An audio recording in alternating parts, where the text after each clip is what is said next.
Assalamualaikum warahmatullahi wabarakatuh. Saya akan menjelaskan apa yang sedang terjadi di kawasan Ancol.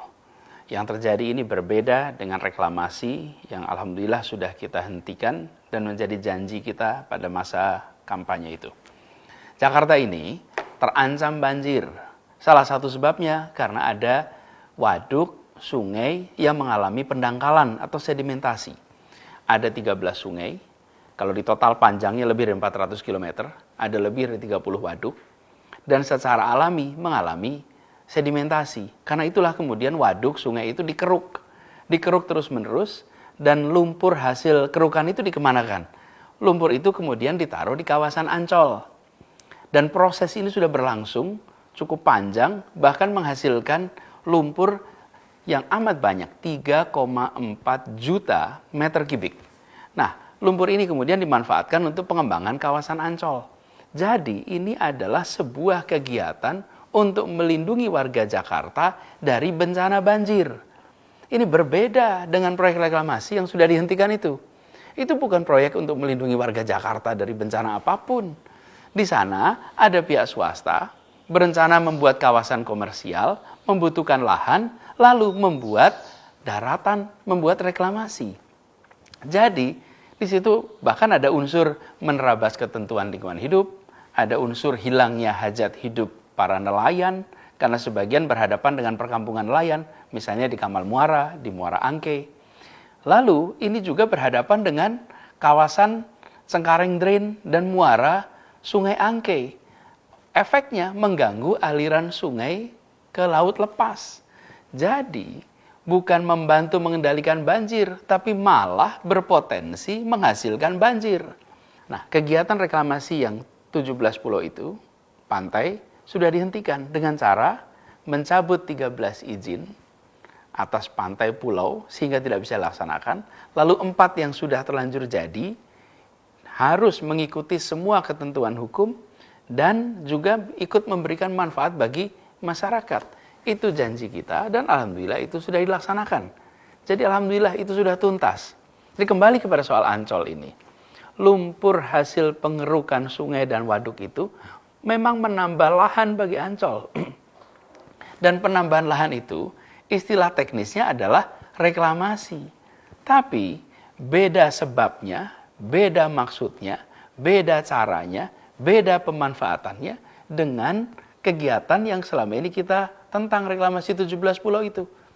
Dan ini bukan bagian dari kegiatan reklamasi 17 pulau itu. Ini adalah bagian dari usaha menyelamatkan Jakarta dari bencana banjir.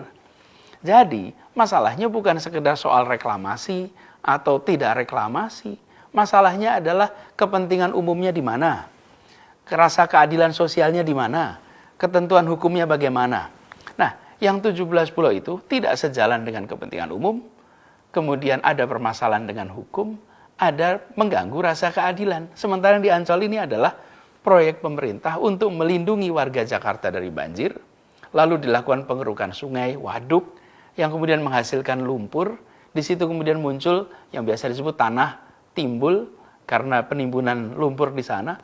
Jadi pengerukannya oleh pemerintah, pengelolaan lahannya oleh pemerintah, dan pemanfaatannya untuk seluruh rakyat. Jadi apalagi program ini tidak mengganggu kegiatan nelayan, tidak menghalangi aliran sungai manapun menuju laut, dan ini sudah berlangsung selama 11 tahun.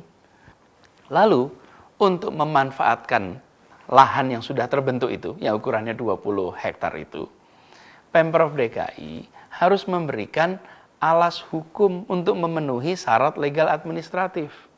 Untuk itulah kemudian keputusan Gubernur nomor 237 2020 dikeluarkan sehingga tanah itu bisa dimanfaatkan dan bisa dimanfaatkan segera untuk kepentingan publik. Mungkin jadi pertanyaan, bila yang dibutuhkan itu memang hanya lahan 20 hektar, kenapa pemberian izinnya seluas 155 hektar?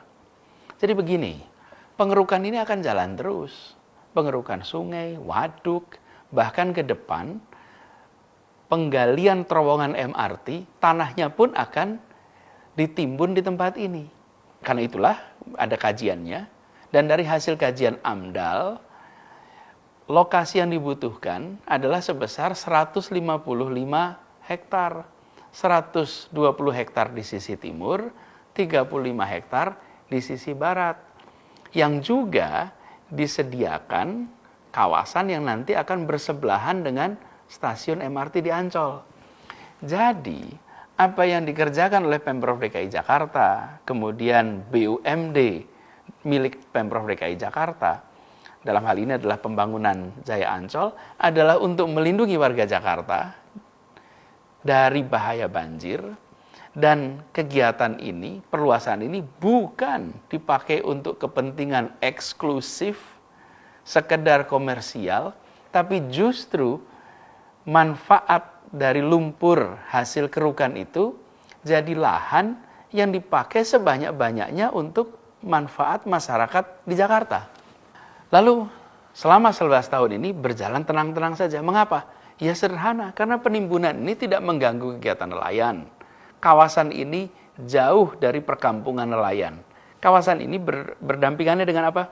Berdampingan dengan kawasan industri Ancol, dengan pelabuhan Tanjung Priuk, dengan daerah pantai Taman Impian Jaya Ancol. Dan terkait lingkungan hidup, pihak Ancol diwajibkan untuk melakukan AMDAL dan semua kewajiban turunannya.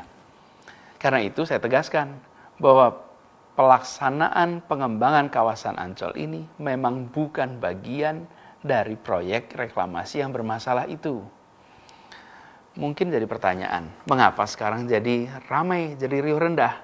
Begini, setelah terbentuk 20 hektar lahan ini, belum punya status hukum, efeknya lahan itu tidak bisa dimanfaatkan. Untuk bisa dimanfaatkan, Pemprov DKI harus mengurus hak pengelolaan lahan. Kemana? Ke Badan Pertanahan Nasional. Dan itu semua membutuhkan persyaratan legal administratif agar lahan ini punya alas hukum dan bisa dimanfaatkan. Itu sebabnya bulan Februari lalu, proses legal administratifnya dilakukan. Dan di kawasan ini akan diambil 3 hektar dari 120 yang direncanakan, dari 20 yang sudah ada, hanya 3 hektar untuk membangun museum sejarah Nabi. Museum sejarah Nabi ini akan menjadi museum yang dibangun di tepi pantai, bagian dari kawasan Ancol, dan museum ini akan menjadi museum terbesar tentang sejarah Nabi di luar Saudi. Insya Allah ini akan menjadi magnet bagi wisatawan bukan hanya Indonesia, tapi seluruh dunia. Nah, untuk itu harus disiapkan semua dokumen legal administratifnya agar pengurusan lahannya bisa dilakukan, agar pembangunan bisa segera dilaksanakan.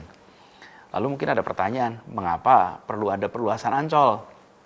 Ya, kawasan ini memang dirancang untuk berkembang sebagai pusat kegiatan wisata.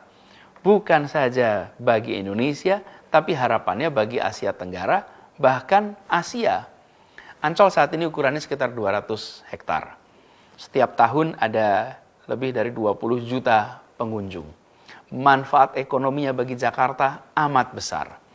Jadi, lahan yang sekarang terbentuk akan dimanfaatkan untuk pengembangan, dirasakan manfaatnya bagi masyarakat luas, dan bukan cuma untuk museum sejarah Nabi, tapi ini menjadi kawasan pantai terbuka untuk masyarakat, dan kita ingin kawasan Ancol ini menjadi yang terbesar dan yang terbaik sebagai kawasan liburan di Asia.